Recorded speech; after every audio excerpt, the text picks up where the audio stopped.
Good night, YouTube family. Welcome to another live. Tonight, I have a special guest, Emar Morrison, otherwise known as Emar JM on YouTube. So, tonight, we're going to discuss about macroeconomic activities, and we're going to talk about few stocks that we are watching, and viewers can state their questions in the chat, and we'll try to answer as best as possible. So if you're just joining the live, you can text something in the chat, some emoji, or you can tell us where you're from, just to lighten up the mood and everything. So Emar, I want tonight is the first I'm having you on my live, so I want you to give an introduction of yourself. Tell the viewers about yourself. Thanks for having me, Lance. Talking about myself is a very hard thing to do, but I'm gonna try anyways. All right, so guys, for those of you who have known me from my channel, I'm Emar Morrison. My specialty is in information technology. I learned stock market investing along the way as I saw that it was very essential in getting where I want to go, because as you know, saving alone now cut it, so you have to learn something else to supplement whatever you're doing. So that's Emar Morrison in a nutshell. Okay. So when did you start invest? How much years now could you It's about 4 to 5 years, if I can remember correctly. Do you remember when companies like Wisynco was going public? About that time? You know, I started around that time also, around 2017, I think it was 2017, 2018. So it's not a long time, but we have a far way to go. Right at the beginning of the bull market, right? Or in the middle there about. Yeah, Wisynco was one of those IPOs that it actually was a good IPO, but it's kind of different now. Now we realize that every IPO it's a bit different, but Wisynco was more of a traditional IPO that was successful. And Wisynco was one of the I think it was the biggest IPO at the time. Yeah, I believe so. So what is your investment style or philosophy, would you say? So back in college about 2011, right? Started IT, I learned this acronym KISS, keep it simple, stupid. So I implement the same approach. I tend to invest in companies, right, that I'm familiar with. Things that you can just look and know, say, hey, that's the stock, that's the product of the stock. So I tend to keep it simple. I look for stocks that serve many individuals and ensure that they are making money. I shy away from the ones that are not making any money. So you strong, mature companies, right, that are profitable. And I take on a passive investing approach. So every month, I'll dollar cost average. If a lump sum presents itself, then I'm going to invest it in a lump sum strategy method. Yeah. So it's a combination of approach, really. Okay. All right. That sounds fairly good. Invest in what you know. It is one of the best principles in investing. So you must understand what you know. And prime example, I believe you probably would have remember eFresh, right?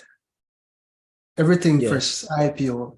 So that was one of the companies that I invested in, never really IPO, knew nothing about it. And I believe to date, that's probably one of my biggest loss in terms of percentage, 60-something% down, because didn't do any due diligence, I know nothing about it. While a company like Wisynco now, I would have known Wisynco, use Wisynco products, goods and services probably daily. So right there and then, I know what I'm investing in. Okay, so you say basically you never understand the company, you yeah.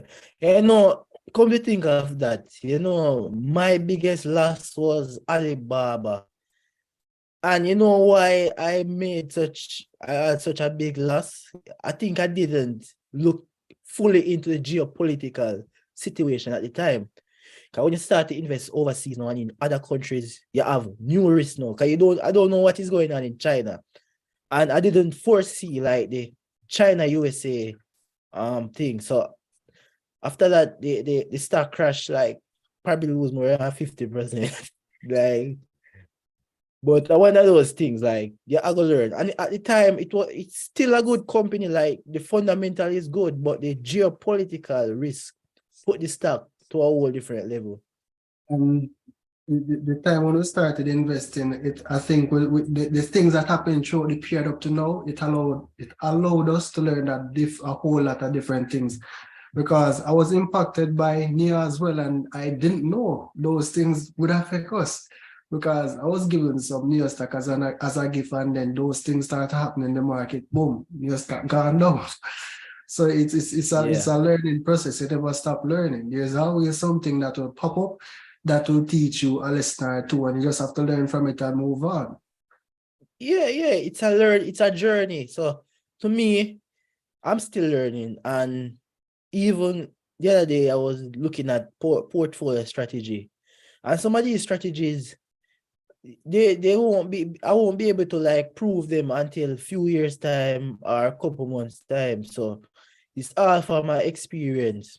So I'm starting looking more into tactical allocation for the short term. So I look at the macroeconomic environment.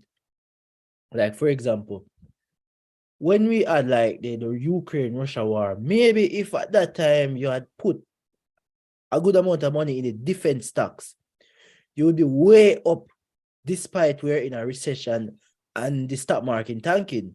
So when you start to look at different strategies and you learn from your mistake, you learn that you can have a long-term strategy, you can have a short-term strategy, and you look at the macroeconomic environment. Like in COVID time, pharmaceutical companies could have been a good short-term buy at the time. You could have triple your money, head back out, and then when COVID, we're getting back to some form of normalcy, and then now we have the Ukraine-Russia war.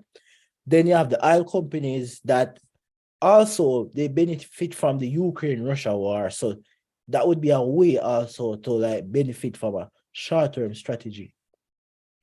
I definitely agree with you, because like for the last 2 years, for new investors, I think it's a great time. Like they could have started investing, because it would have taught them a lot of things. For example, the things that you mentioned now, when I just started, I would be like, boy, I wish we there around in 2008 to capitalize on those opportunities. But those opportunities are presenting themselves now. So it's all about how we go about navigating it and spot the opportunities.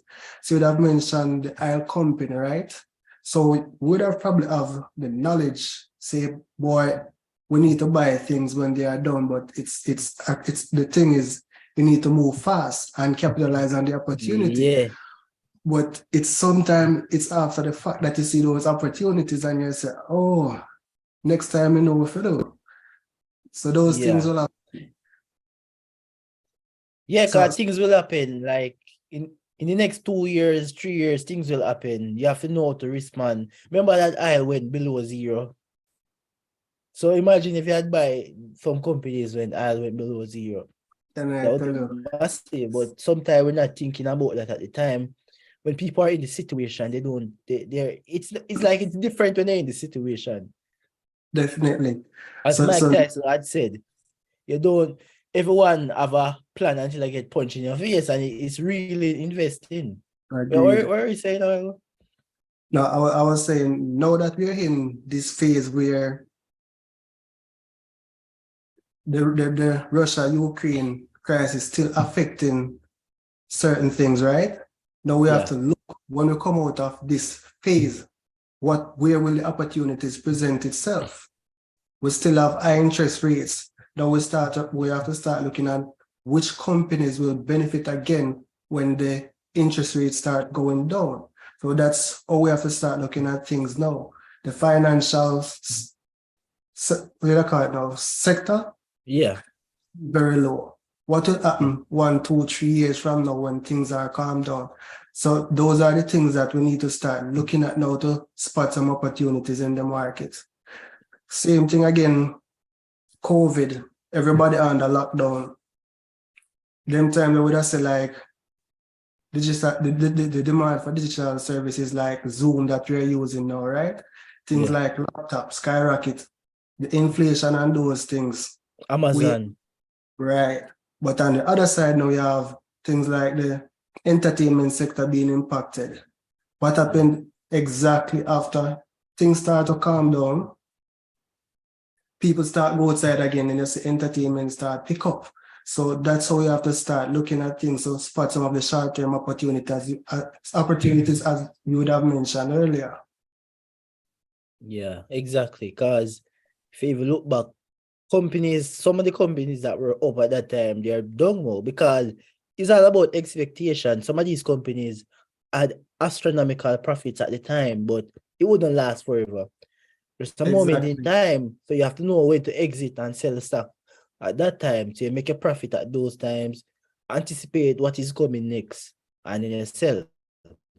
So a key thing we definitely we have to watch for 2023 is how BOJ continue to move those interest rates, because inflation peaked about 11% back in about April. From then it continued on the decline. Down in December, September, it continued to tick up a bit. Now, if we continue to have inflation rising, I suspect BOJ is gonna want to continue to raise those interest rates. And that will definitely impact the investments. Yeah, definitely. Yeah, definitely, because I think it fell off a little bit, but in the US, jobs were still increasing at the time. So it's possible that it could go up furthermore because the economy doesn't seem to cool off fully yet. So we don't know exactly, but we just have to watch where they go. Because the thing is that it's like we have two problems now dealing with all at once. When COVID, we think COVID would have done and gone, right? You have the Ukraine, Russia coming in. No. Now what's happening what's happening again now? You have the demand for things like the entertainment sector, the tourism sector, right? So that's inflation again. So things going up. So it's like you have two problems now fighting versus one. So it may take a time to take some effect. Exactly. So in terms of stocks now, we're just gonna like go to like maybe a top 3 stocks you're watching. And you can just state the reasons like why you're watching this particular stock. You don't have to go any detail. You can just go into maybe a catalyst or maybe some form of special event you think are special reasons why this stock will do well this year. You're watching. So for me, I'm going to start with the international market. I'm going to go with Microsoft. I have a very intimate relationship with Microsoft. Like, as I said, invest in what you know. Microsoft products are things that I use daily, right? So I'm familiar with services like Azure, and I see how companies are building out an Azure. So I'm going to look and say, Azure not going to go anywhere soon. So Azure now would be like bread or rice to the regular customer. So that's what Azure is to some business now.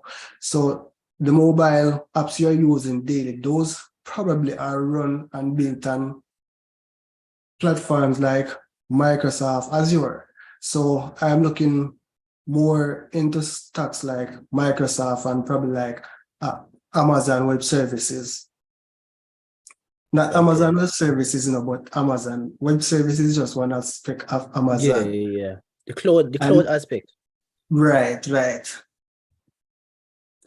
And then Okay. and the news I saw recently is that Microsoft is set to invest 10 billion in open AI. And personally, I'm very bullish in the AI and technology sector. That's the future. So you And think it can overtake, it can pose a serious competition to Google as a search engine?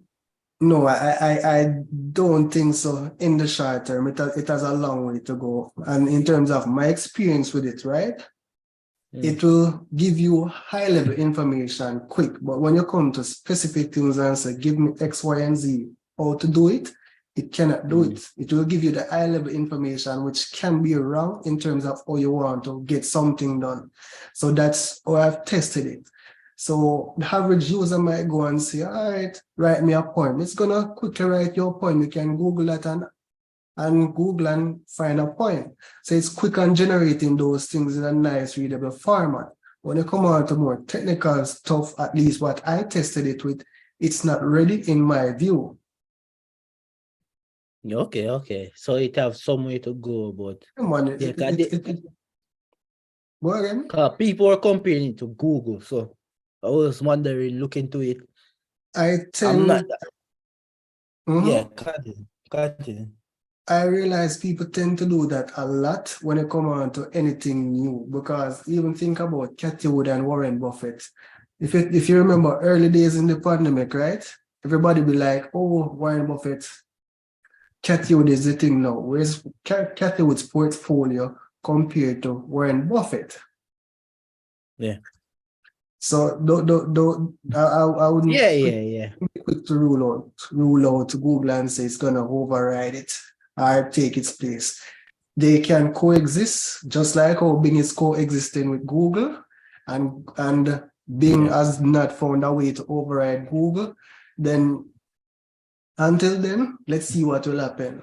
And I don't think Google will sit and let a ChatGPT overtake them. So that's how I see those type of technology. Okay. So the second stock I'm looking at locally is Wisynco. That one I definitely have in my portfolio since the IPO days, looking to add more. They have built up some decent amount of cash and they are definitely looking to grow their business. From a short-term opportunity, I'm looking at main entertainment because upticking parties, when you have a larger party, main event more often than not is going to be involved. And that's going to be pushing more money into main entertainment pocket. So those are my 3 picks for now. Okay, so main entertainment for the short term. And overall, I'm taking a look at the financial sector. Continue to see how it goes until about March. Okay, yeah, fair enough. That's good. I mean, I haven't really looked at main event in a good while. Like, I think I've been to one of their AGMs, but I never really go. I think they were impacted heavily by the COVID pandemic. So that's one of the things about that one. But now that we are back to normal, I think to some extent they can perform good. So maybe I have to take a peep over there and see what's up with that stuff. I'm currently looking at locally financial sector. So you have NCB and you have the Guardian holding. And then also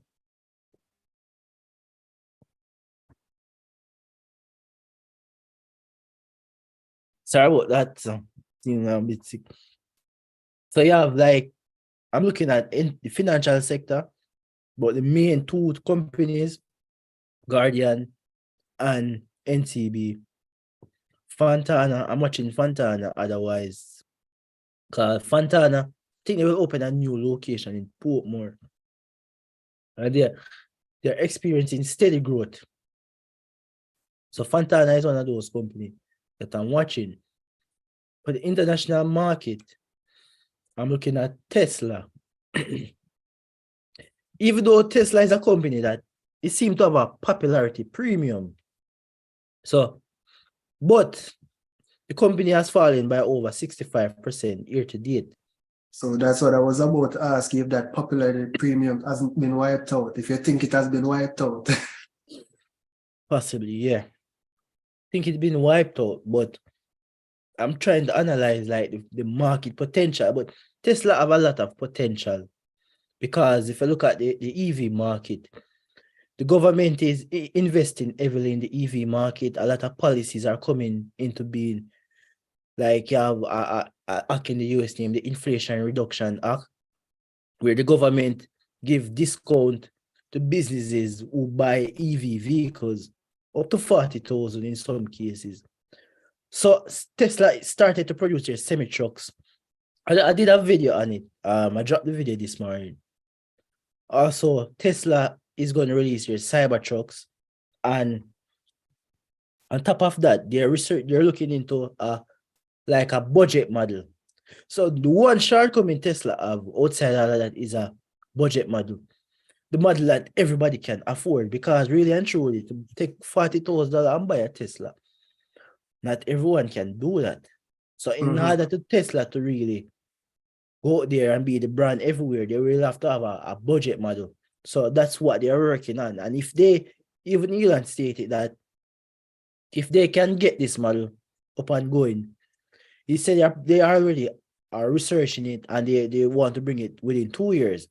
So if they can bring this model to the market, they can sell more vehicles from this model than all other models combined. So, and they will be able to compete better in China and Europe.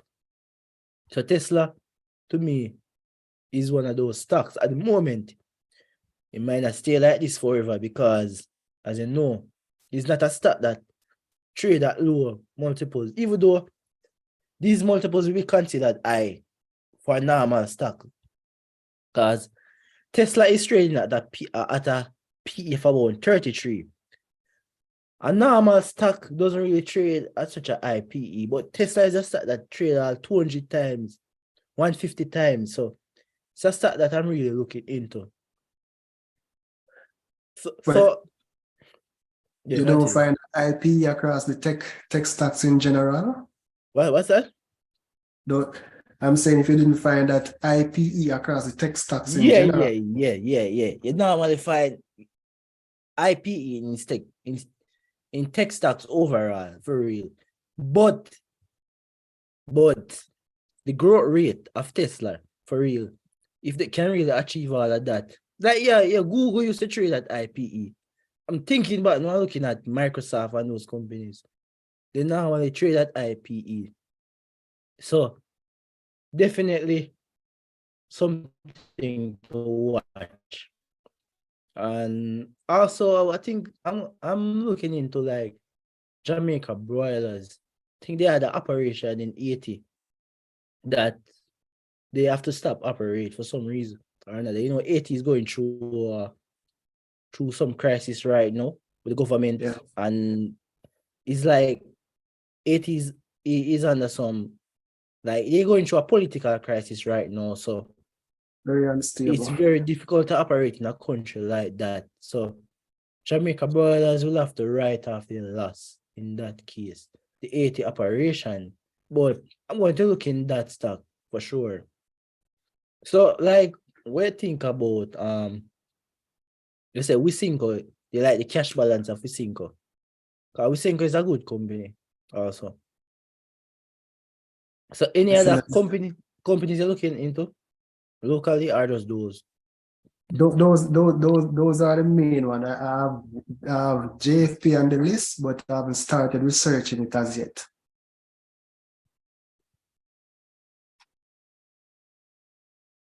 Okay, sorry about that. So you say who else on the list? JFP. I need to look into JFP. Yes. I think that company is a good company, you know. They had a lot of pessimism towards that stock when it was being released, but to me, the business they have a good business model. It's just they could potentially have like cash flow issues. because it's not one of those business like you can go to a supermarket and just buy things. They are dealing with clients, so sometimes clients can take a while to pay their money and all of that. So that's one of the companies like I've not even read the IPO as yet. So that's where I'm going to start. Start from the IPO and come up. Yeah.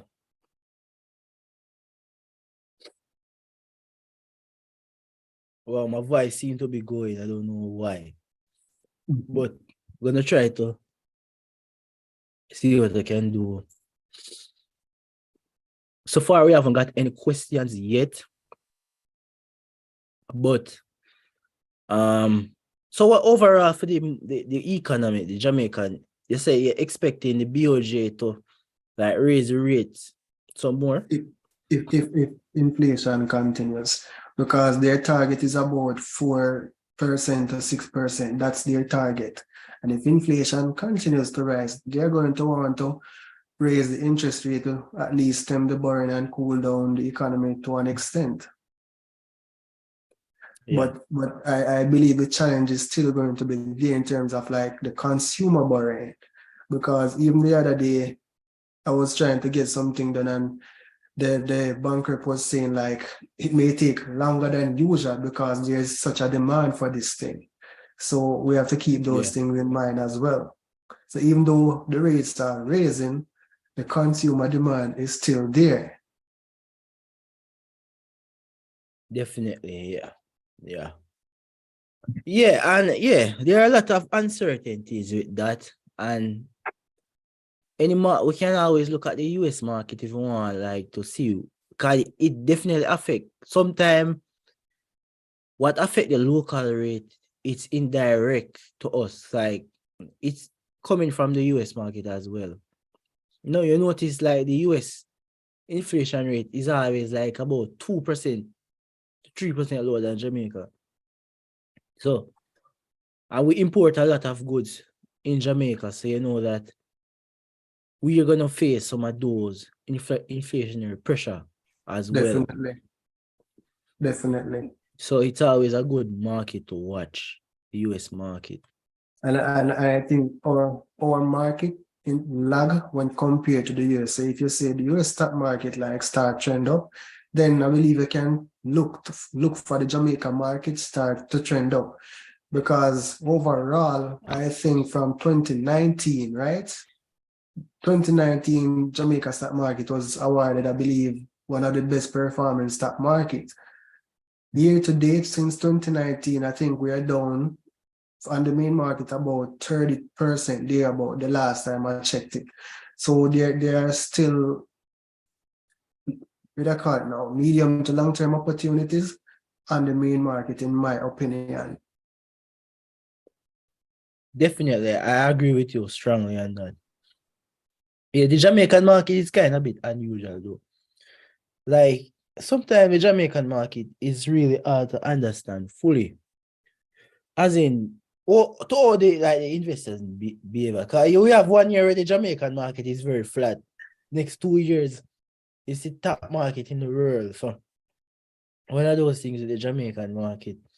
But as investors, you just have to keep your eye on opportunities as you see them come by. And when you look back at the 2018, 2019, it was a bit easier, in my opinion, to make money because like stocks were just flying, IPOs were flying. You buy an IPO, 300% in no time. Financials were good, companies were moving. But at some point, you have to stop and think, is this sustainable? Then came COVID and cooled things down. Yeah, and that's the thing about investing in the market. You have market cycles. So you'll have times where stocks are going up, everybody's buying, everybody's making money. Then you have times when it's going down and a lot of persons are losing money. But one thing that's why you have to be authentic also, is that the persons who make the most money is that those like the innovator investors who are not really watching the market cycle. So if they know that Grace is worth $200, they can, and if they can be brave enough to put some money in Grace. I'm not saying, as a matter of fact, I'm gonna say this. This is not a financial advice. It's just an example. I didn't put that in the beginning of my live, but we're not giving financial advice on the channel. This is more of like we're discussing of we're giving our own opinions. So if you want specific advice, speak to a financial advisor, contact your broker, because each investor have their particular needs, goals, and all of that. But going back to the Grace, no. If you can see Grace is worth $200 and you can buy it, no. Yeah, you will make a lot of money in the long if you're investing for the long term. Stocks people were buying like NCB for like $200, $180, but no, it's at $80. Nobody buying it. Nobody buying I it. think it's at a PE of six times. So if things continue for so long, more opportunities for a longer period of time to accumulate. Definitely. And the interesting thing is that, right? It's like now is the time, I believe. Now is a good time, I believe, to put the textbook knowledge to work. By when things are cheap, by when people are fearful, I know them for the long term. Now is a good time to test that. But a lot of people, I believe, are waiting until the market goes up. That's when you should be looking to sell when everybody's getting excited. That's when you should be start selling and taking profits. Wait for our next crash again, just saying. Yeah. And one thing investors have to keep in mind that, especially the newer ones, Yeah. a stock may take 4 or 5 years to move. And when that stock start to move 300, 400, 500% within a year, that's just the reality. So you might be buying a stock today and boy, stock now move. Why them not this? Why them not that? A stock don't move overnight all the time. Takes years sometime. So I think the IPOs, like on the Jamaica market, have given individuals an impression that a stock will move immediately once you buy it. That's my opinion. And it doesn't work like that all the time. And I think they are seeing that with some of the later IPOs now. Like one of the most recent one was 1&1. Investors may have been expecting a 300%, but didn't move that much. Yeah, for real. And I want to tell you something. It's not a popular thing to say about this, but I'm going to say it. You see, a lot of time, those IPOs, you see, it's good if you have a small account, yeah, make the money with it. If you invest and you can put your money, make the money. But you want to say, when you become a bigger investor, over time, as you become a bigger investor, it will be harder to get those profits. So, for example, if you look at the allocations at the IPO, you're getting less than 10,000 worth of shares and 5,000 worth. It depends on how much you ask. If you want a certain amount, you have to put up in the millions or way up. So smart investors really not making a lot of money really and truly overall as much from the IPO. How much as I say 300%? If you get 300% at 7,000, still not really a big amount, but I'll say if you're a small investor and your account is small, do it. But it looks good when your account is small. Yeah, but as you become bigger investors, it will be harder to get those type of returns, because if you're investing many millions of dollars, trust me, it's going to be much harder. As Warren Buffett would say, like when he was investing as a younger investor, you could get up to 50% return and all of that. And if he flip his stocks more often at that time, because once you see that your stock move up to the particular target that you want, you can ease out of the stock, find something new, invest in it. But when your money becomes very huge, hard to get into certain stocks and certain amount of positions. So that's one thing to bear in mind. So we can see that Garth has just joined us. He was late for Hey, sorry. unseen circumstances. So we're gonna welcome Garth to the live. Garth, so how are you doing, Garth? Oh, what everybody. Reason why I'm a bit late. We have some construction thing I deal with. Some left rush out. But that I feel like some later news. So we're not about. Oh, so all right. So we were discussing about the market outlook and the US. We were discussing about the overall stock market. Imar gave 3 stocks that he's watching, and I gave about 3 stocks I'm watching also. So that's it. That's it. All we have been discussing basically. As in So US? both US and Jamaican market. Oh, because So I don't yeah. right now I'm not investing in the US market. Not investing, I've never tried at least. No, But that's okay because this live was made really for the Jamaican market mainly, but it's hard to US is really your thing. if Emar invest in both markets. So if you want to talk about the US market, Tony, nothing is wrong with that. So what is your outlook for like 2023? How you see things going for 2023? The Well, market overall. as relates to outlook, I wouldn't say I know much based on the economic forefront of it. However, some stocks might decline and some might improve over the coming year. Here you mentioned say that about some stock picks or stocks you look out for. Can I say my stock pick or three? No, yeah, we're getting to that. We're getting to that, man. All right.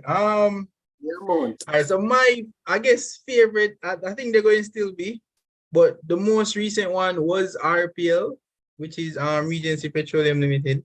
The reason why I like it is, well, it has a lot of room to grow. The mere fact that it got listed 3 years since its conception provides investors with a larger room to benefit from the growth of the company. Granted, with new companies, you know that there's inherent risk of it, failing rather than a more traditional company. But also the flip side is that you have a higher trajectory to actually make more, an investment. In addition to the fact that they were predominantly investing, or they predominantly sold, like cooking gas, or gas that's used to cooking. I know they're venturing into petroleum, where they sell to gas station and something there. So I believe that you have a higher margin you can get from that, and you can appeal to a wider audience. So that's really for me with RPL, the fact that it's new, not just to the market, but in general, and the fact that where they're heading has a higher growth potential for them. Second stock, I would say, is Trans. I've always loved Trans from day one. I guess, whenever somebody take money from you consistently, after a while you can understand. And I live where I have to take toll every day, so I understand the business concept. However, they do have a lot of stuff going on for them. I've always told people that chances are quite giant, and a lot of persons don't believe me, but they have a lot of roadworks coming up. The fact that schools going to start back now, it's going to be like full-fledged schools starting back, like post-COVID, basically. So, so more transportation, like to get here, I'm late, get here is a taxi for charter for each car is whenever I get nothing. The traffic is so long, it's ridiculous. But yeah, so more money for them. Plus, as always, not everybody's a dividend investor, but I like the dividends, and the 7% or the 7% around there is, a good thing for me. At least I can look forward to that. Give me enough time for accumulate it off. In addition to the fact that it's still like below IPO price, and they're acquiring more assets, they're making back their money and so on and so forth. So personally, I think it's a good buy. And I want to say the third stock, probably I guess more conservative road, and I would say GraceKennedy. Simple because GraceKennedy is them have them on everything. So if anything is supposed to withstand recession or anything thereof, it'd probably be Grace, one of them giant company there. So basically what I listed was Grace, which is a stable stock, Trans, which predominantly is a dividend stock, and then RPL, which is Regency Petroleum, which is more of a growth stock. So with that's at least how my portfolio is structured, with those three stocks. So those are my three main stock picks for now. I have an honorable mention, which I might say is Wisynco. Wisynco is doing a lot of great stuff, but I still have a little more research to go in it before, so I'll just keep that. But Wisynco is another one that they're attacking the Western Hemisphere now of Jamaica, and making it more efficient for them as a business. Yeah, from great. I like Wisynco and Grace. Wisynco to me is a cash machine. You have a lot of cash. The only thing I'm wondering, I'm not seeing Wisynco like doing any acquisition or they're doing any farmer. In terms of their growth, I'm not saying they're not doing it, but I'm not seeing it. They're putting forward anything for the big growth or anything. But in terms of like the fundamentals, it's Of a the company. fundamentally sound company, a lot of cash. And I still love them. GraceKennedy is I like Grace too, because Grace is a stock that if the stock market should close, Grace would be one of the stock I would want to own in Jamaica. Because they will make money. And they are well diversified in and they pay dividend. Maybe not the biggest dividend, but they pay some dividend. Yeah, that's true. So Grace is a conglomerate that is well diversified. Yeah, it's one of those companies in Jamaica that it's harder to list. It's harder to say a company that they don't have ties to than a company that they have ties to. Like any company, say if they don't even have that specifically, they have a large chunk of shares in the company that have shares in that company. So it's harder to say, oh, Grace not in this than to say Grace is in this. Yeah. So that's also one of my grades. Have you look at like the insurance thing? I was seeing this article the other day about some insurance cry. They're saying that it's gonna be more expensive to get reinsurance. You looked at that? No, honestly, I never actually looked at the insurance space. I should have a stock review coming up on our insurance company that Grace kind of old part title. But yeah. I haven't looked directly at it. Okay. Yes. What they were saying that if for properties in like the Caribbean, the insurance company is gonna face higher premiums, so they will have to pass that on to consumers. I know consumers stay with the insurance. Insurance is one of those things are the first thing people cut. Yeah. But in terms of like business and properties, that's where the challenge comes. Because business need to have insurance for their properties, so it's gonna be very challenging, and it's gonna be something to watch to see how this plays out in the market. Think the insurance companies will be affected, all of them. Guardian, even Caribbean Assurance, that company will be affected. They have Sagicor insurance, so that they will be affected also. And you have General. Yeah. General, which is listed. Yeah. So all of that. They don't say any question. People are not gonna ask any question. First, I'm seeing a live and no question so far. Gonna see how this plays out. But anyway.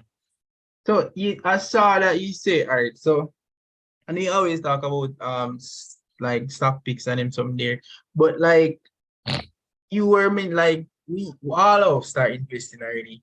But aren't there mistakes and them some there? I thought you were mentioning something like that. You guys talk about mistakes you guys have made mistakes in investment journey. Yeah, you want to talk about I'm going to talk about mine. You want to talk about yours first?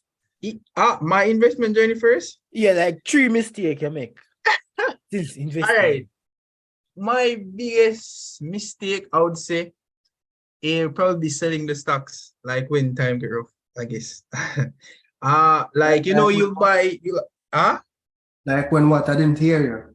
or like when like things get rough, because Oh. Jamaica market is so liquid, it's like you can buy a stock today, sell it tomorrow, well, or 2 days after.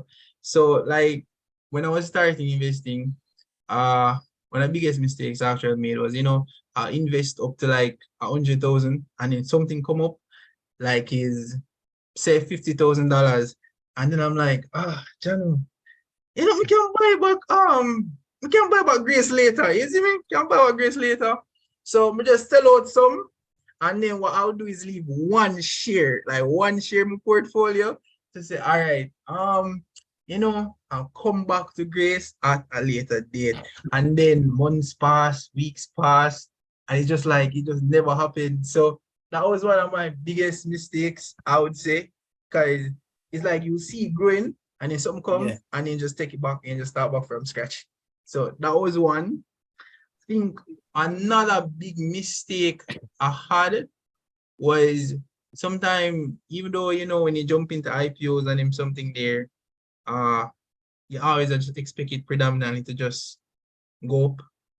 I think I did mention it in one of my videos when I think I was investing in QE at that time, and I was just IPO vibe. You jump on one, you make money. You jump on another one, you make money. Sometimes you're not understanding what the business does or how it make money and something there can make some relatively foolish investment style, and especially when people or companies want get money from you, they make things so better than it actually is. So my other mistake is trying to always understand what you're investing in and how like you can actually benefit from it by investing in it. And the third thing, I didn't honestly come to think of it, not much, because outside of me just selling my stocks all the time, I think another mistake that it hasn't have any repercussion is, I guess maybe because I'm not big enough yet of an influencer, is telling people about good stocks that you invest in, because you just come in and hear talk about Warren Buffett. Warren Buffett always says, why are you going to tell somebody about that stock that you're going to invest in that going to push up the price? Means you're going to get it at a more expensive price when you're ready to buy it, basically. So I guess outside of them there, those were my biggest mistake, especially the selling of the stock. Because I regularly may have one share of bag of companies in a portfolio. So I guess that's what. So how about you, Mar? I guess my problem was selling as well, but in a different context. Okay. So my problem was not taking profit, right? So a stock will go up 300-400%. We did not look on think it go get 8. Boom. Circle back to nothing. So I think that's a big mistake a lot of new investors make. Don't take profits. You better take some off the table. If it drops, then you re-enter. If it doesn't, then you're fine with what you're in the stock with. That's true. I don't think I think I said maybe 2 years back, but before then, whenever I buy in the stock market, I don't think it lasts so long for me to see the decline. Because I always sell out long time. Some just always come from one. Always. So we have the same problem, but a different. Some always come, man. Come on, the last few years, a lot of IPOs, but I tell you, one of my biggest mistakes is omission. Here's a thing called omission. You have omission, you have commission. So you have mistakes that you make. So omission now would be like, you see something, and it happened to me like a couple times. I see a stock that, I look on it, I reach to the whole stock market. I say, but wait, that stock here did not really make no money, no. I think I'm to one insurance company them also about 2 years ago. So me see where the stock is. They're not making any money. But it's just because it's just a temporary downfall. So I could anticipate that by the next quarter, they're gonna be back in high amount of profit. And I see it, 2 months, I'll tell 2 persons about it, and them say, yeah, man, And then when the time I don't buy the stock, and then when the results come out, see the stock go up 50%. Maybe Miss out. hindsight. And that's something that I was really look into. So that's one of my mistake. Omission. And also one next omission I make like long time, but I wanna just start investing. See that barrier price shoot up, that missed me. But I'm not gonna go so hard on that one because I wasn't so new. I was just kind of new to investing that time. I was new. I think we have the same problem. So So it goes back to that was one of my mistakes as well, not doing my own due diligence regarding Barita. Barita was like $9 per share. I asked my friend, what do you think about Barita? I don't know. So I forget about it because I was not relying on him to give me good information to act on because he was more experienced than me. So guys, when I said do your own research, it's for your best interest. So behold, I think I was about to put say 60,000 in Barita at $9 thereabout. About 2 months after, Barita went to almost $100. So that would have done. That's crazy.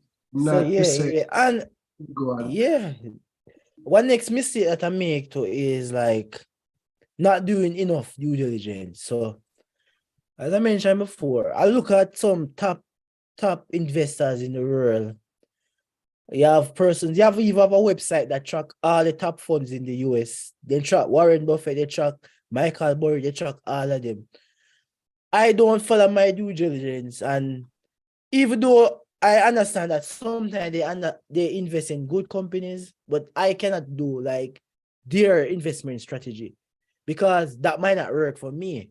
So one of the mistakes that I make a long time, but it's not like I love Charlie Munger as an investor, and he teaches a lot of principles.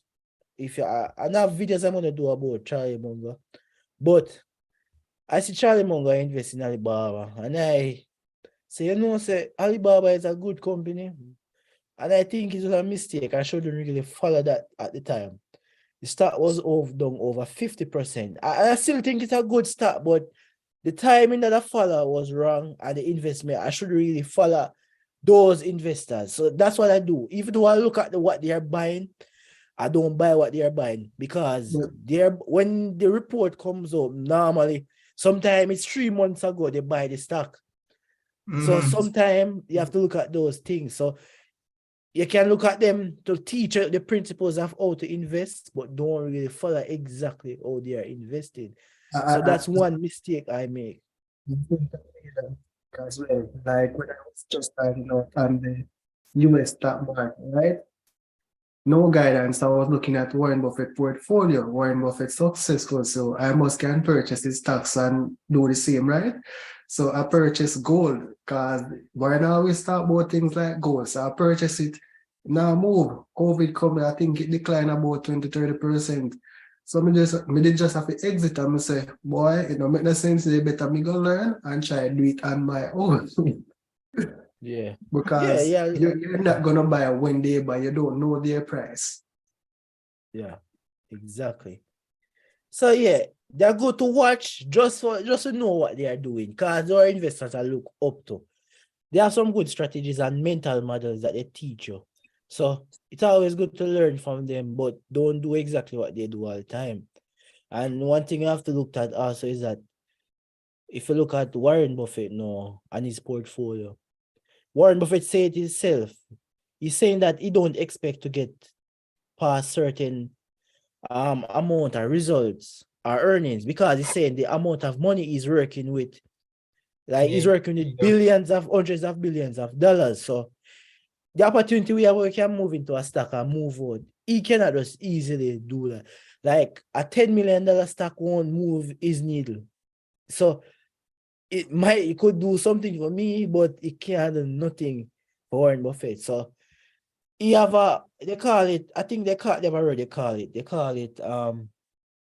circle or spear, something like that, but I don't remember the exact term. I think the best example, I just speak about that. The best example I can give you is like even in Jamaican stock market, most times almost all IPOs you can invest, you can know, so you can get your 10,000 units. So Yeah. your 10,000 units, all right, you got $2, it double. But let's say you have somebody who put in $1 million. Suppose if you get 10,000 off $1 million and then 1% of whatever left. Estimate like whenever even if the 10,000 double to 20 grand, you don't even get like 2% increase by your Yeah. portfolio. So I guess that's the best concept you can put it as. It, precisely. And I was saying that earlier in the video. I was saying that small investors. Yeah, 'cause I see investors on Twitter and all over saying they get a 1,000% return and 500% return and 300%. I'm saying to myself, a lot of times it's like something 1,000% on $10,000. So while Not if you're a bigger investor now, it's really more difficult to really get those type of return. 20%, 30% is good when you're dealing with a lot of money. so if you flip get those stocks, Pardon? right? But no, I would say flip those stocks to build up a solid portfolio where you're comfortable with 20%. if you get 20% as some of them company here, best no say any company you go to and you can safely make them 20% per year. Any pay ask them for that you get. You never have to ask. Sometimes you must scrape to make some 3, 4, 5% as in return. So you can make 20. God man. Yeah, it depends, cause I mean in the So- future, I mean you want so- to deal so- with a lot so- more money. So definitely when you see someone say 300%, 200%, what and what amount of money? That's very important. Because me going 300% up on a Spurtree IPO, $10,000. But we couldn't get more than that. Exactly. So you get a 30 grand and walk. You see me? Yeah, and it's a good pocket money, like to do something, yeah.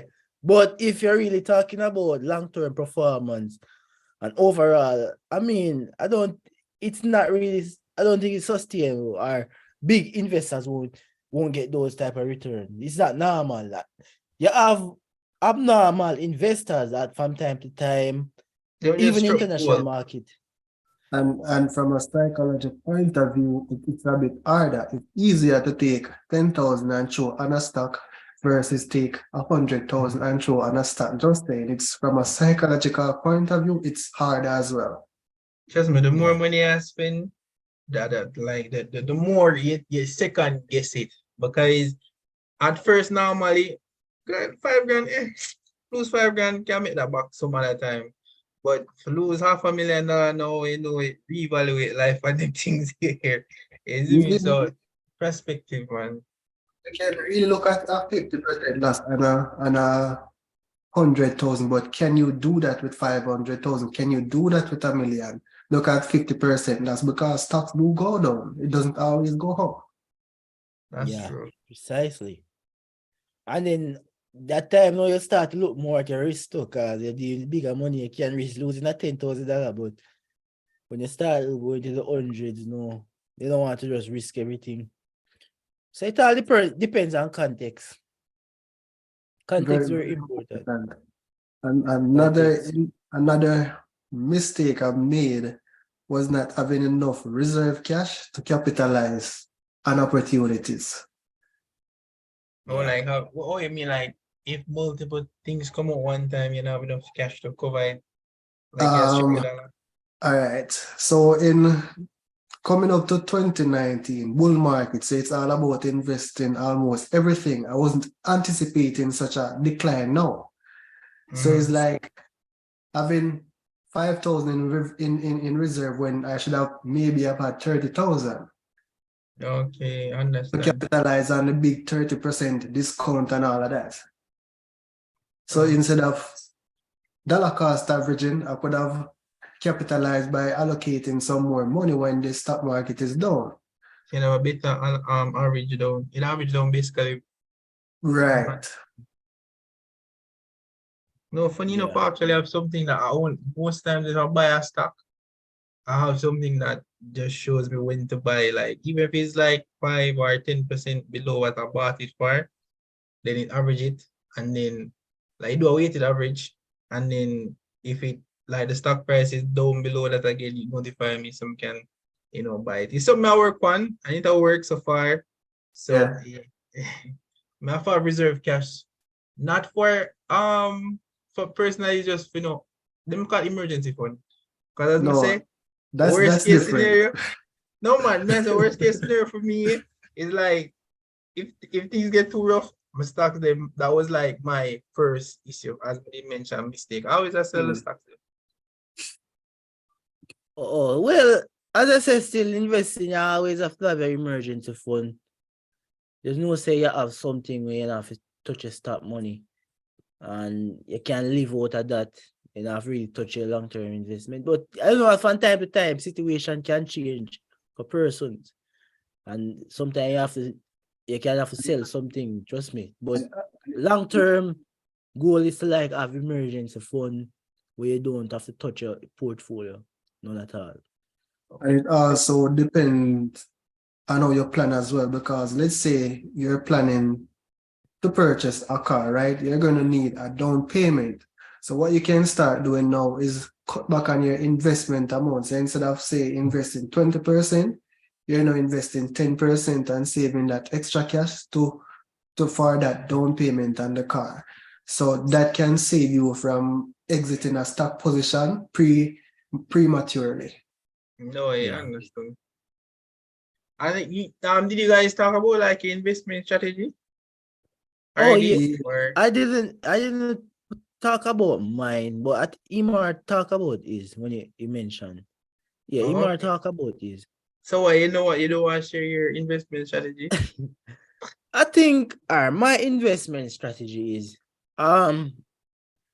no, I have a short-term strategy and I have a long-term strategy. So I start to have a two portfolio. So I have a long-term portfolio, but that's the majority of my position. But short-term, no, I look at like macroeconomic events where I could jump into something and jump. Or when I say jump in, I mean swing trading. You can be holding something for 6 months or 9 months, within 12 months. Then you have a long-term strategy that I'm looking for, like long-term growth, companies that will be here forever. But the overall basis of my investing is value investing. So whether short-term or long-term, I don't speculate, or I try not to speculate too much. So value investing, I look at the intrinsic value of the company, what the company really worth. I compare it to its peer, the company to its peer, and based off of either the cash, or I can do a relative valuation where I can look at the price to free cash flow. I like to use the price to free cash flow. That's one of my favorite metrics. And then I match it with the growth of the company. And then I look at the PE, but the PE is sometimes distorted depending on what type of company. So what I should say is the key ratio. I look at the key ratio for that particular stock. And then after I figure out what is the key ratio for this particular stock, then I analyze the stock against itself. Then I put it against its peer. But the whole basis is looking at what the company is really worth, the intrinsic value of the company. And that entails growth stock also, because growth can mean value. Because sometimes you have some companies, their value is really, you see them really in the growth and the potential of the company.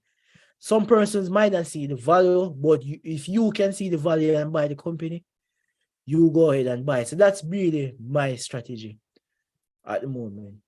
Like that. Like so technical. You have a technical my investments, our investment community.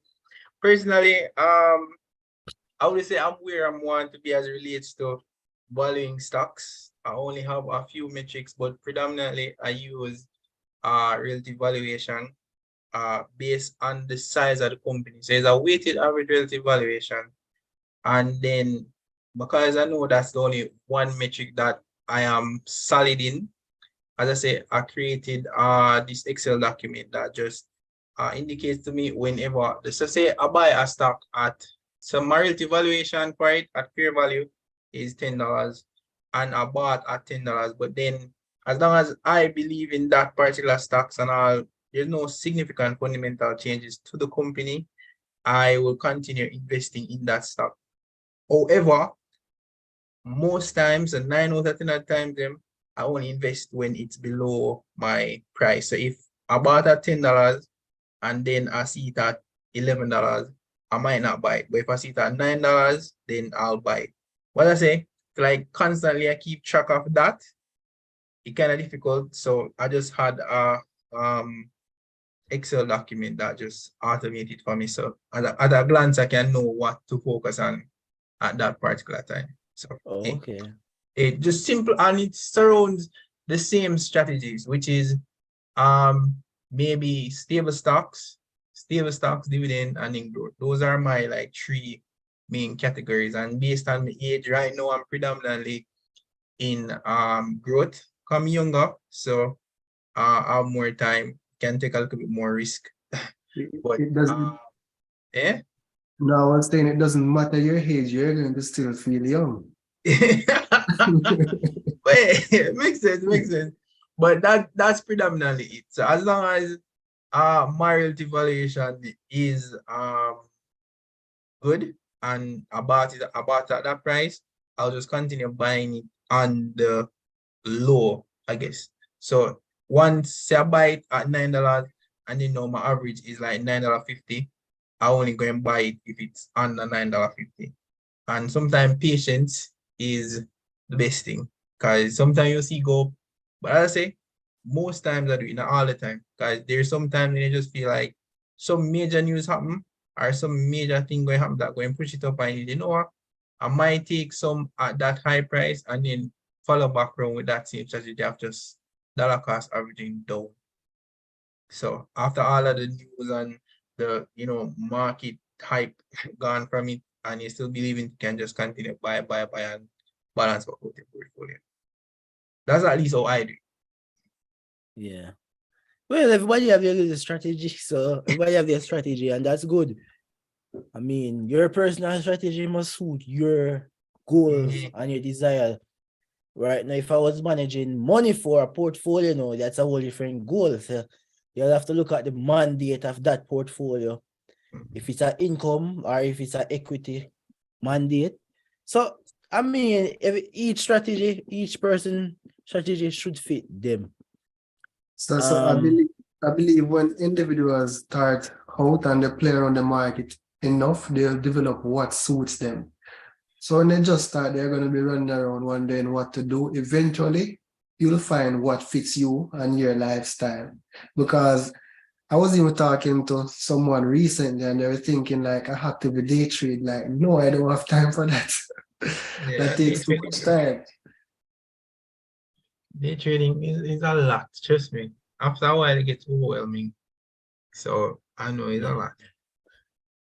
The only thing I ever tried day trading was like in Forex, and it can be tedious. Still, yes, trust me.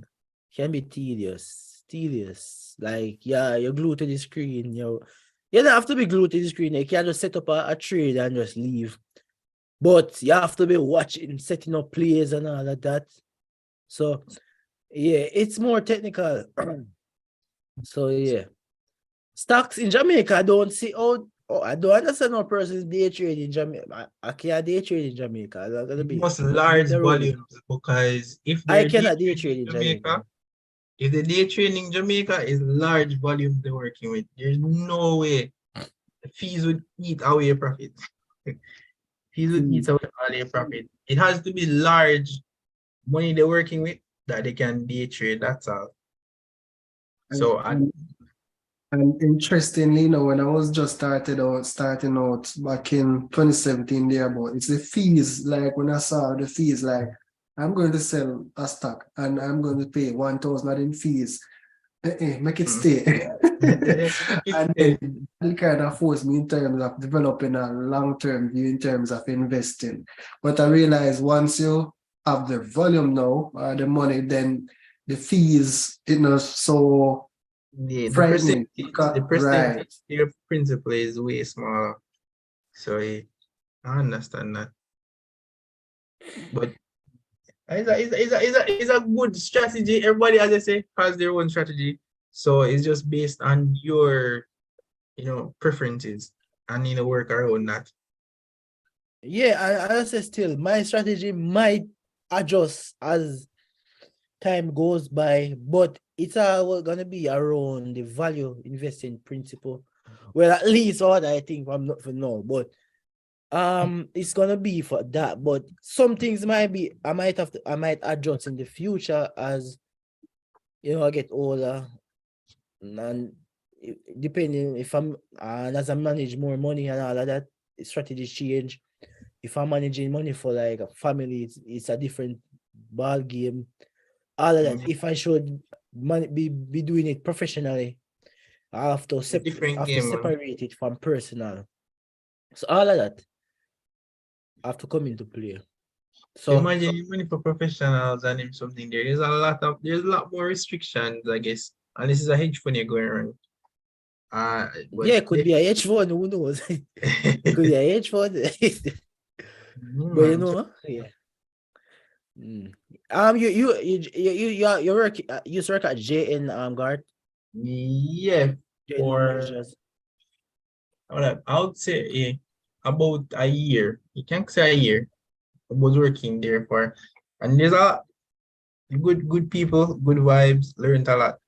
Not going lie. But as I say, the reason why I could tell, all right, so for example, some brokers might have, as you were saying, your long-term portfolio, and then you have a short-term portfolio that you like actively trade and something there. So yeah, some brokers do have that already. So maybe them have like 10, 15, 20 billion dollars in like long-term investment strategies, and then they maybe have like maybe a $20 million, $30 million that they relatively actively trade. So them in and out with certain stocks and them some there. But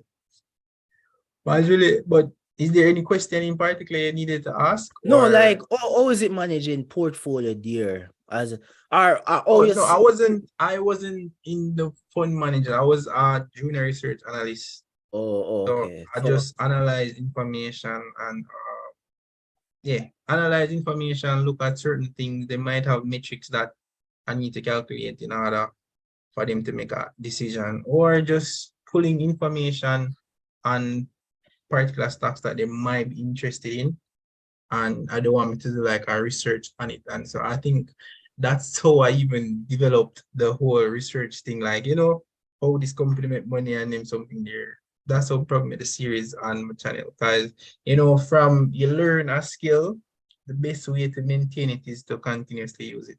So that's how we do it. But yeah, sometimes we finish, but how my video them steady. I like animate and all sort of things. So take time. Yeah, quality thing take time.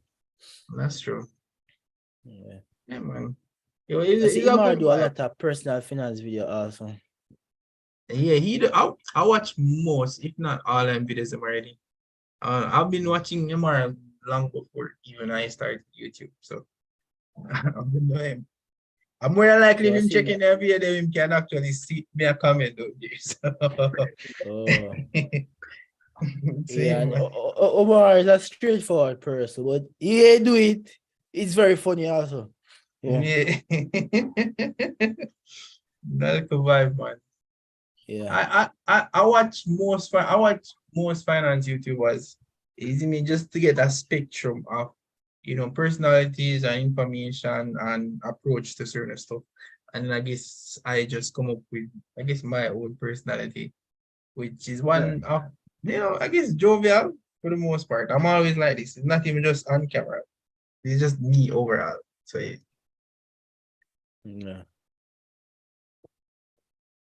Yeah, for real. Yeah, man, you're cool and laid back and funny. So what are your plans for 2023? Because we did late. What are your plans? Well, in terms of YouTube? And well, everything actually. Everything. YouTube, investment journey, any personal development are them things there. Well, in terms of investment journey, my goals would be to I want to grow my portfolio Mm-hmm. as normal, but I'm setting a particular goal now. And my strategies, I'm looking into my strategies. And also I'm looking into like some other ventures outside with the investment thing, other types of ventures. And in terms of YouTube now, I'm contemplating doing a new channel for the US market and one for the Jamaican market. I'm not sure yet how that will go. I'm still looking into it because I realize when I do US content on my channel at the moment, the videos are not really watched. Yeah. So, but I can understand it still because 90% of my YouTube, of my viewers are Jamaicans. So, but I think they would I just thought they would be interested in US stocks. But as I said, still, I will look into it, see how I can merge both. If it's not possible to merge both the US and Jamaican market on my channel, I'll just create a new channel and And see. then Yeah. What about you, Imar? Imar. I think it's kind of similar to an extent, you know. Number one, I'm trying to double. All right, so 2022, the passive income from my portfolio doubled. I'm trying to replicate that again this year. So I'm going to try and invest more money to double that passive income. So I'm going to try and grow my portfolio significantly. I'm also going to try actively trade stocks more, like in and out of stocks more. That wasn't a thing that I normally do, but in order to reach the goal I want, I am going to have to do that. In terms of YouTube now, it's what I create is not what is really getting what I'm interested in creating in terms of finance video. It is not what is really getting the traffic and the channel. So it's something that I have to be really contemplating, like you as well. Do I create another channel, or I try switch the content to what's being watched? So that's something I'm contemplating on. I'll just create a new channel. Creating a new channel requires you to start from scratch basically. Right. So I think monetized. So I guess maybe it's go against the gradient and just do what is getting the hours or the watch time. While have to start before from scratch basically. Because it's a slow process, especially in Jamaica when it like finance YouTubers say. But it's up to you guys at the end of the day. Personally, I see a thing called YouTube automation, and I'm really looking into it, but haven't made up my mind about it yet. Where you have persons, they can create or even create. They will, like, even me, I could record a voice and I could change it, alter my voice a bit. Then I get somebody to like manufacture the voice. Then I write the essays. Like I can write my own essays, like, and then I'm write my own reports, and then I can just put it into the system, and then record it into like the voice out everything, and then I just post it, and I don't have to show my face. I could even do that. I can even use other persons. So it all depends where I go with YouTube. If I see it as a personal hobby or I just see it as a business. It all depends because and I see channels where that happen and they have millions of views. Like because when the constraint of posting your face and doing that, you have to literally be in every recording. No, so you have limitations. I can't post certain amount of videos every week. I can post maybe the most three if I'm really active that week. yo, me know YouTubers like blue collar every day blue collar sit down every day. So Yeah, but blue collar kind of more freestyle with his channel. So he's not really like I don't think he's gonna do a lot of editing with his videos. So but you if I should do a like pardon me? I'm actually start edit because I've been watching these videos from even when he was shirtless and everything there. So him actually start editing them some there, you know. Well, no. But Uh, I say like certain types of videos, like if you really want a certain quality and certain types of video, you can't do more than 3 videos. that's true. Unless you're gonna automate the video. Somebody I get you have a I team around you, unless you're gonna have a team around you also. All of that Mhm. too. So yeah, it depends where you take YouTube. Some person said Jamaican YouTube doesn't make money. What do you think about that? I think that's not true. I guess maybe the content you post and the amount of views. No, Because like you must see YouTubers in Jamaica have no, as hundreds of in thousands attacking the of views. personal finance space. Well, the biggest faces I know right now, like big, is Anna, I guess. Remember her full name, but Anna, like 28,000 subscribers. So she is personal, but I don't have the team to upload in a while. So I don't know. Maybe I don't know. First things first. All right. The biggest Jamaican YouTubers I see are the ones that do overseas content. Trust me. But the thing about it is, if you just do strictly local content, no, I do it for the love, you know. That's the only reason why I'm still doing YouTube at the moment. It's all for the love and the passion. Actually, because I love finance. That's the reason why I'm doing it. But I like understand. as I say, you can do 2 channels where you still cater to a Jamaican audience, and that's what I'm thinking about. And also I can do a US channel. So from that, impact it have on other people, Pardon because me? sometimes the impact it has on other people. Yeah. Because I remember there were days when I didn't know anything, right? No guidance. The YouTube channels weren't available. Where can you get the information? Yeah. And sometimes people reach out on Instagram and say, this is how your channel will help me and things like that. It is having a long-term ripple But Effect, effect on generations to come. So it may look like nothing from a monetary point of view now, but it's making a bigger change.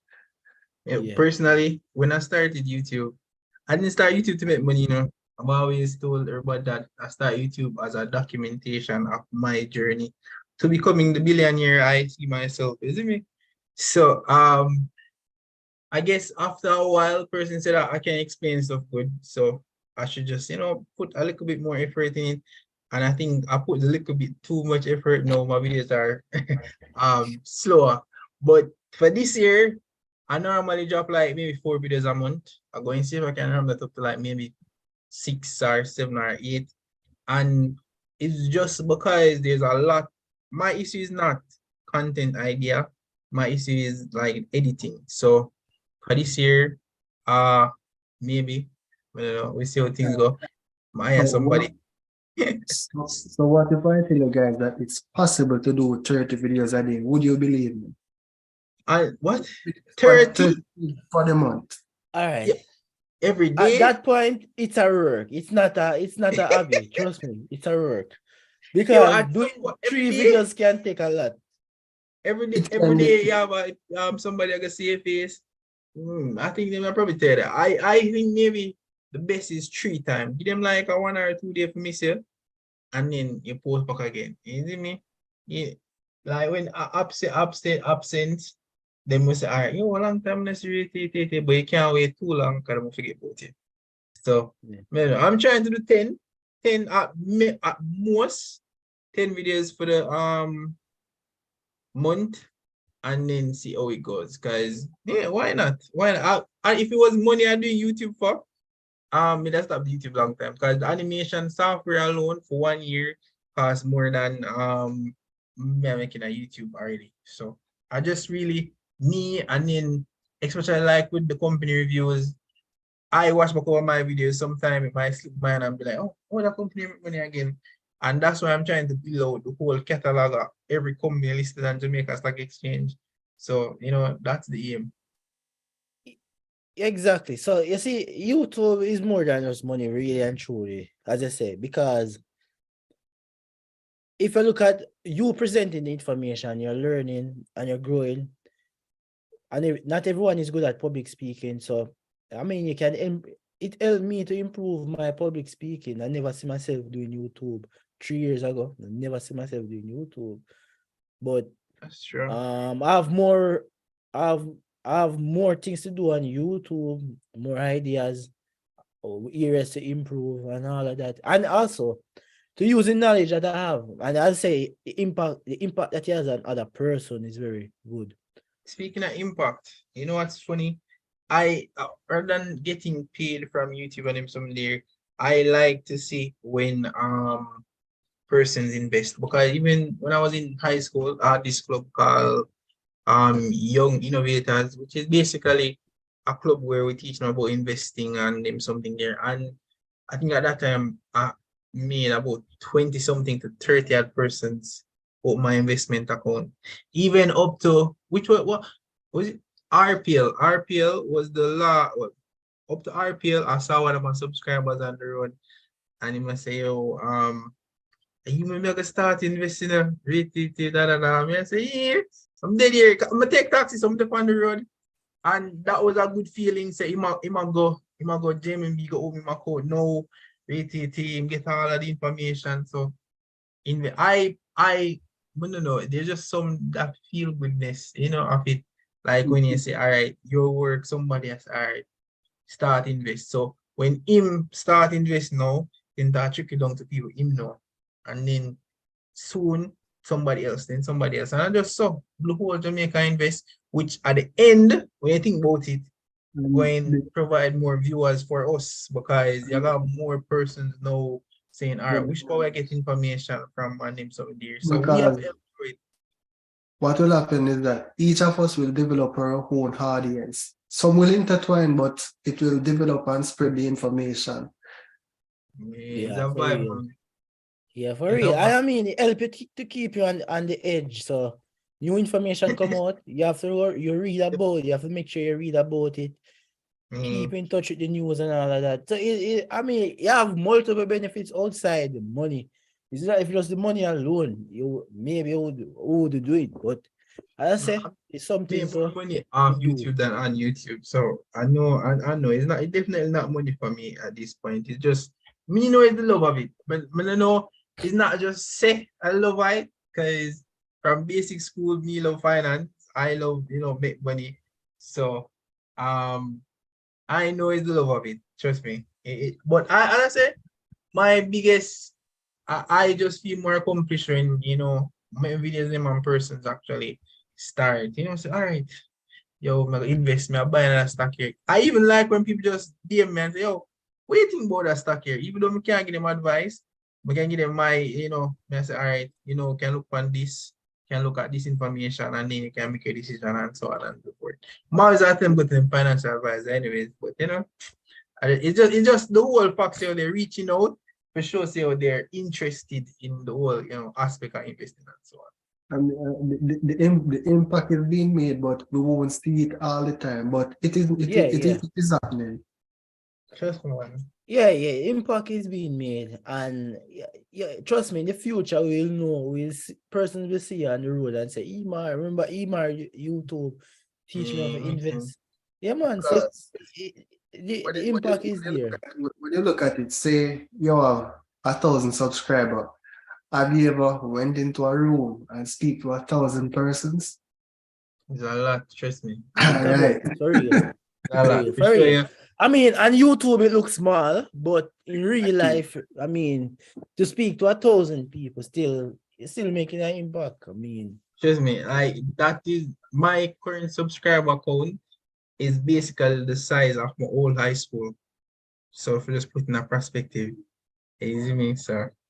Understanding it's a good look, not going like it's a very good look. Yeah. So any question you guys want to ask before we end the stream? I don't see any questions in the chat. So anything you guys want to say before we end?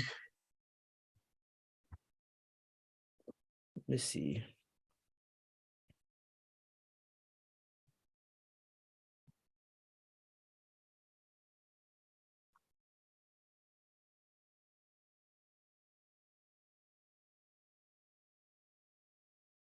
So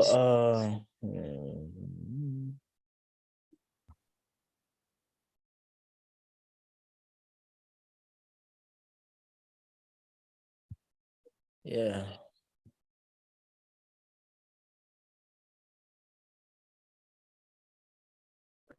So Garth, you cover before you end. One company me will ask about anyway. We can't end. Labs. You saw the lab come out their new report.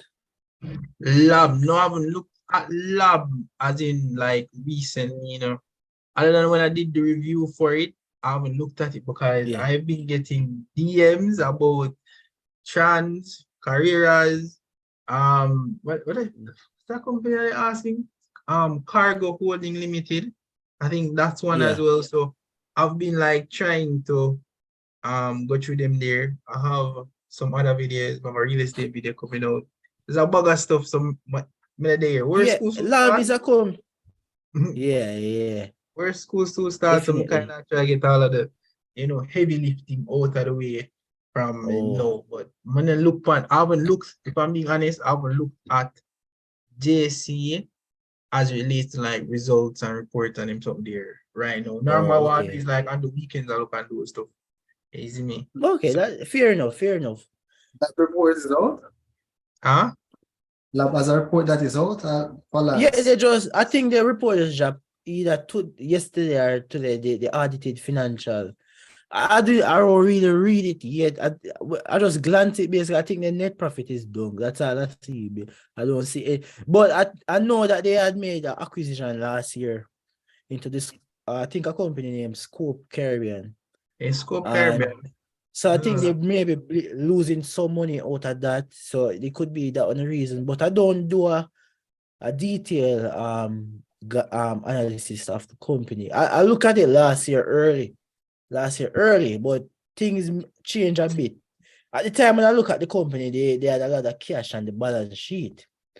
I'm not sure exactly how it is now, but I think it's a company, interesting company, because one of those advertising companies in the local market, and they have a niche market in Jamaica. It's an interesting company I think locally. they were the one that was helping trans Jamaica to be more public. So Yeah. when you go on like trans, you notice they start having more advertisement on the toll road.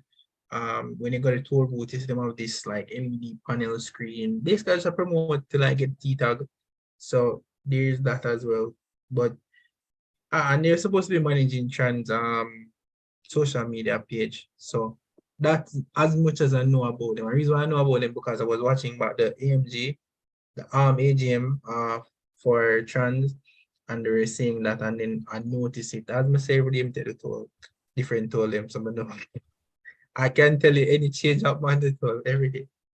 So, but All that's right really then. So vibe. that's really it for tonight then. I really it for you. Guys, thanks for passing through. Yeah. It was good having you on the live. You always go to have discussions like these. And thanks to all my subscribers who took the time to view and watch our live. See you in the next one. You can check out their Imar and Guard channel. I'll put it in the description if I haven't yet, but I'll put it in the description after it. And so thanks to everyone for viewing. In the next one, in the next live. Stay tuned. Take care. All right, guys, later.